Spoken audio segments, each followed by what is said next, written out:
శ్రీ మహాగణాధిపతయే నమః, శ్రీమాత్రే నమః. మాచిరాజు భక్తి ప్రేక్షకులందరికీ నమస్కారం. ఇంట్లో ఏ గోడకి ఏ ఫోటో ఉంటే అదృష్టము ఐశ్వర్యము కలిసి వస్తాయో ఈ వీడియోలో మనం తెలుసుకున్నాం.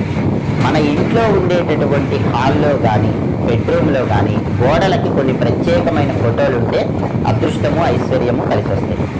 ఎప్పుడైనా సరే హాల్లో దక్షిణ దిక్కులో కొంగ ఫోటో ఉంటే చాలా మంచిది, కొంగ పోస్టర్ ఉంటే చాలా మంచిది. ఎందుకంటే కొంగ ఫోటో గనక దక్షిణ దిక్కులో ఆ పోస్టర్ ఉంటే గనక ఆయుష్ పెరుగుతుంది, ఆనందం పెరుగుతుంది, సుఖ సంతోషాలు కలుగుతాయని మనకు పరిహార శాస్త్రంలో చెప్పడం జరిగింది.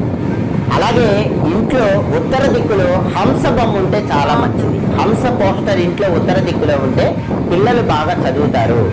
నలదమయంతుల రాయబారంలో శివుడు హంస రూపంలోనే నలదమయంతులకి రాయబారం చేశాడని మనకు